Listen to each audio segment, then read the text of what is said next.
ሰላም ጤና ይስጥልኝ የተከበራችሁና የተወደዳችሁ ተመልካቾቻችን ከብስራት ኤፍኤም የዩቲዩብ ቻናላችን የዕለተ ቅዳሜ የብስራት ስፔሻል ፕሮግራማችን ተጀምሯል። እንግዲህ በሳምንቱ አጋማሽ የ6ኛ ሳምንት የእንግሊዝ ፕሪሚየር ሊግ ጨዋታዎች ተከናውነው ነበረ። በተለይ ደግሞ ባሳለፍነው ሳምንት መጨረሻ አርሰናል በ6 ነጥቦች ይመራ ነበረ። ከሊቨርፑል ጋር መጫወቱ ማንቸስተር ሲቲን ከወቅታዊ ብቃቱ አንጻርና ሊቨርፑል ደግሞ በሜዳው እንደመጫወቱ ሲቲ ነጥብ አስጥሮሊያም ደግሞ አሸንፎ የነጥብ ይሰፋል እናም በዋንጫ ፉክክር ሂደቱ ላይ የተወሰነ ጥላ ያጠላበታል ተብሎ ታስቦ ነበር። ነገር ግን ተቃራኒ ሆነ። ማንቸስተር ሲቲ ድል ማድረግ ይቻለ። ከዚያም ደግሞ በሳምንቱ አጋማሽ አርሰናል ያከናወነውን ጨዋታ ማድረግ ሲቲ ያሸንፎ ነበር ወደዚህ ጨዋታ የመጣው ከብሬንትፎርድ ጋር በጂቲኤክስ ስቴዲየም ያንን ጨዋታ ነጥብ ጣለና አሁን ላይ የዋንጫ ፉክክር ነፍስ ዘርቶበታል። ብዙዎች ማንቸስተር ሲቲ ዘንድሮ እምብዛም በአርሰናል ልክ ተፎካክሮ ለዋንጫ አይገዳደርም የሚል ሀሳብ ሲያነሱ ነበረ። አሁን ላይ ዳግም ውድድሩ ነፍስ ዘርቶበት እንዲጠበቅ ሆኗል። ነገር ግን በሳምንቱ መጨረሻ የሊግ ውድድሮች አይደረጉም በእንግሊዝ ፕሪሚየር ሊግ ማለት ነው። ምክንያቱም ደግሞ በሌላኛው የዶሜስቲክ ዋንጫ ውድድር በኤፍኤ ካፕ ጨዋታዎች ናቸው የሚደረጉት። እናም ኤፍኤ ካፑ በተወሰነ መንገድ የዋንጫ ፉክክር ሂደቱ ላይ ለዘብ ብሎ እንድንመለከተው ያደርጋል። በዕለተ ቅዳሜ ጀምሮ ግን በሌሎች በአፍሪካም በአውሮፓም ደግሞ የሊግ ውድድሮች ይደረጋሉ። እነዚያን የዳሰስን የጋራ ጊዜ እናሳልፋለን። ተፈራ ታመነ ከመላው የስቱዲዮ ባለሙያዎች ጋር የጋራ ጊዜን የማሳልፍ ነው የሚሆነው። በቅድሚያ አህጉር አፍሪካን እንመልከት። በአፍሪካ ትልቁ መድረክ የካፍ ቻምፒየንስ ሊግ የመጨረሻ ዙር ጨዋታዎች ይከናወናሉ። በተመሳሳይ ሰዓት ነው የሚደረጉት በአንድ ምድብ የሚገኙ ቡድኖች ማለት ነው። አልሂላል ኦምዱርማን ከሴንት ኢሎሪ ሉፖፖ ጋር ጨዋታቸውን ያደርጋሉ። በዚሁ ምድብ ደግሞ የደቡብ አፍሪካ ማሜሎዲ ሰንዳውንስ ከኤምሲ አልጀርስ ጋር የሚያደርገው ጨዋታ እንደዚሁ ይጠበቃል።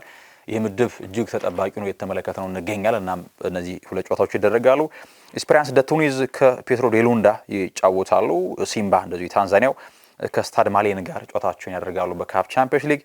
በሌላኛው ጨዋታ ደግሞ ፒራሚድስ ያለፈው ውድድር ሻምፒዮን ፒራሚድስ ከፓወር ዳይመንድስ ይጫወታሉ። በርካኔ እንደዚሁ ደግሞ የካፍ ኮንፌዴሬሽን ዋንጫ ባለቤት ነበረ። በርካኔ ከሪቨርስ ዩናይትድ ጋር ይጫወታሉ። እንግዲህ የመጨረሻ ዙር ናቸው። ስለዚህ ይጠበቃሉ የትኛው ከምድቡ አልፎ ለጥሎ ማለፍ ይበቃል የሚለው የትኛው ሲሰናበታል የሚለው እጅግ ይጠበቃል። እንግዲህ በአፍሪካ እግር ኳስ በተለይ አህጉራዊ መድረኮች ላይ ይበልጥ ጥንቃቄን መምረጥ እናስተውላለን፣ እንመለከታለን። በብዛት ጨዋታዎቹ ያለ ጎል ይጠናቀቃሉ፣ በአንድ ጎል ልዩነት ብቻ ይጠናቀቃሉና ምን ያክል ትኩረት ተሰጥቶት እንደሚጫወት ሌላኛው ማሳያ ነጥብ ሆኖ ይቀመጣል። በኮንፌዴሬሽን ካፕም ጨዋታዎች ይደረጋሉ። አልማስሪ ከዚስኮ ዩናይትድ ይጫወታሉ። ዘማሌክ ከካይዘር ቺፍስ፣ ዩኤስኤ አልጀር ደግሞ ከኦሎምፒክ ሳልፊ ጋር የሚያደርገው ጨዋታ በዕለተ ቅዳሜ የሚከናወን የካፍ የኮንፌዴሬሽን ዋንጫ ውድድር ሆኖ ይቀጥላል። ወደ አውሮፓ ለወሰዳችሁ እንዳነሳሁት መግቢያችን ላይ የእንግሊዝ ፕሪሚየር ሊግ በዚህ ሳምንት እንግዲህ አይኖርም፣ በሳምንቱ መጨረሻ ማለት ነው።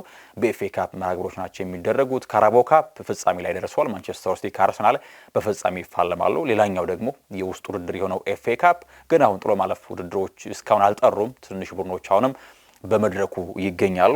ታዲያ ማን ከማን በዕለቱ ይጫወታሉ የሚሉትን ሀሳቦች እያነሳን ቆይታ እናድርግ። በጊዜ የሚከናወነው እንግዲህ በርተን አልቢዮን ከዌስትሃም ያደርጉት ጨዋታ ነው። እንግዲህ ዌስትሃሞች ባለፈው አንድ ወር ብለን ማስቀመጥ ያስደፍራል።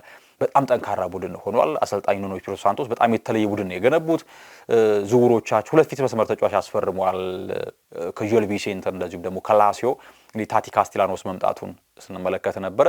እናም ቡድኑ በተለይ ደግሞ የሉካስ ፓኬታ መውጣት የአማካይ ክፍሉን ያሳስዋል ተብሎ ቢታሰብም ነገር ግን በክለቡ በቂ ልምድ ያለው ሱቼክ ከማቴዎስ ፈርናንዴዝ ጋር በጣም የተለየ ጥምረት ነው ያስመለከቱን የሚገኙት። ከዚያም ባለፈ ኤልሃጂ ማሊክ ዲዩፍ ከአፍሪካ ዋንጫው መልስ በጣም የተለየ ጥራትን ያስመለከተ ይገኛል። በዌስትሃም ቤት የሰመርቬልና የጃሮድ ቦወን የመስመር ላይ ጥራት ስንመለከት ዌስትሃም አሁን በዚህ ሞመንተም የሚቀጥል ከሆነ እንግዲህ ሳይወርድ ሊጉ ሊጠናቀቅ እንደሚችል ይታሰባል። በርተን አልቢዮንን ከሜዳ ውጭ ይገጥማል። ሌላኛው መርሃ ግብር ከሊጉ ደካማ ቡድኖች መካከል አንደኛ የሆነው በርንሌይ በተርፉ ሙር ማንስፊልድ ታውን ጋር ጨዋታውን ያደርጋል። በኤፍኤ ካፕ ኖርዊች ሲቲ እንግዲህ አንድ ወቅት የምናውቃቸው በተለይ በሊጉ ስማቸው በጉልህ የሚታወቅና ብርቱ ቡድን የነበሩት ኖርዊች ሲቲ እና ዌስት ብሮሚች አልቢዮን ይጫወታሉ እርስ በርስ። ፖርት ቬል እንደዚሁ ከብሪስቶል ሲቲ ጨዋታቸውን ያደርጋሉ። ሳውዛምፕተን ከሌስተር ሲቲ ሁለቱም ቡድኖች ደግሞ በቅርብ ጊዜያት እንደው ከ3 እና ከ4 ዓመታት በፊት በሊጉ የምናውቃቸው ሳውዛምፕተንና ሌስተር ሲቲ እርስ በርስ ጨዋታቸውን ያደርጋሉ ሴንት ሜሪ ላይ። ሌላኛው መርሃ ግብር ማንቸስተር ሲቲ በኢቲሃድ ከሳልፎርድ ሲቲ ጋር ይጫወታል። የሊግሱ ቡድን ነው ሳልፎርድ ሲቲ።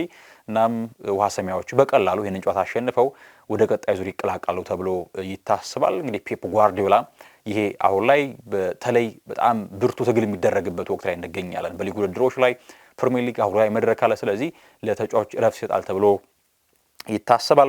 ሌላኛው ግን በእለቱ ከሚጠበቁት ጨዋታዎች ምሽት ላይ ነው የሚደረጉት ከሁሉም በላይ ማለት ነው። ሁለቱ ጨዋታዎች አመሻሽ ላይ የሚከናወኗቸው የመጀመሪያ 2 ሰዓት ከ45 ላይ የሚደረገው መርሃ ግብር ነው። በቪላ ፓርክ አስቶን ቪላ ከኒውካስል ይጫወታሉ። እነዚህ ሁለት ቡድኖች የሚያመሳስላቸው ነገር አለ። በቅርብ ዓመታት የሊጉን ቢግ ሲክስ ክለቦች የመፈተን አቅም ያላቸው ከመፈተንም ዘለል ሲል እስከ ማሸነፍ የሚደርስ ጥራት ያላቸው ቡድኖች ናቸው። አስቶን ቪላና ኒውካስል እርስ በርስ ይጫወታሉ። እንግዲህ ኡናይ ኤምሪ በጣም ጥሩ ቡድን ገንብተው እንዲያውም ብዙዎች ለዋንጫም ከሚታጩት መካከል ናቸው ብለው ሲገምቷቸው ነበር። ነገር ግን ቀስ በቀስ በጣም ከሪትማቸው እየወጡ መጡ። እርግጥ ነው የነ ቡባከር ካማራ የነ ዩሪ ቴሌማንስ እና የማጊን ጉዳት በደንብ የአማካይ ክፍሉን አሳስቶታል። እንዲያውም የቀደመ ልጃቸው ዳግላስ ሉዊዝን በውሰቱ ከዩቬንቱስ ማስፈረማቸውን ጥር ላይ እናስታውሳለን። እና አስቶን ቪላ ከኒውካስል ይጫወታሉ። ኒውካስል በታሰበው ልክ አፕግሬድ አላደረገም። ኒውካስል ኤዲ ሃው ከዚህ በላይ የማሻገር አቅም አላቸው ብዬ አላምንም። ኒውካስልን እርሳቸውም ብሏል ከኔ በተሻለ ኒውካስልን እንግዲህ በጥሩ መንገድ እንዲጓዝ ማድረግ የሚችል ክለብ ካለ ለመልቀቅ ዝግጁ ነው የሚል ሀሳባቸውን ሲሰጡ ነበረ።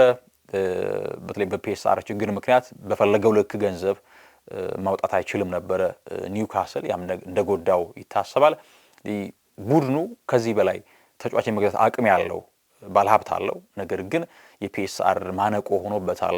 በዚህ በተጫዋች ዝውውር ወቅት ላይ እንግዲህ አስቶን ቪላ ከኒውካስል ይጫወታሉ። እንግዲህ እነዚህ ሁለት ቡድኖች ይህንን ውድድር በትልቅ ዓላማ ነው የሚጫወቱት። ምክንያቱም የሊግ ዋንጫን ለማሳካት አህጉራዊ መድረክ ዋንጫን ለማሳካት እምብዛም ቅድመ ግምት የሚሰጣቸው ስላልሆኑ እንደዚህ አይነት ዶሜስቲክ ዋንጫዎች ላይ ትኩረት ሰጥተው ይጫወታሉ። አምና ኒውካስል እንደምናውቀው ካራባው ካፕን ዋንጫ ሲያሳካ ለዚህ እንደማሳያ ነበረ።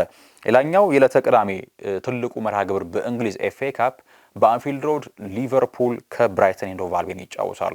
ብራይተን ከዚህ ውድድር ማንቸስተርን እንዳሰናበተ እናውቃለን። ለሊቨርፑልም ከባድ ፈተና ሊሆን እንደሚችል ይታሰባል። አሁን ላይ ብራይተን ከዚህ ቀደም ከምናውቀው ብራይተን የሚለየው በውጤት ብቻ ነው። ከዚህ ቀደም ውጤቱ መልካም ነበረ። ነገር ግን ዘንድሮ በተጫዋች ጥራት ምክንያት እጅግ ተቸግሯል። እናም ፋቢያን ሄዝለርም ሐሳቡ አላቸው። ያን ግን ሐሳባቸው ሜዳ ላይ የሚያሰርጽ ሜዳ ላይ የሚተገብር ተጫዋች እምብዛም የላቸው።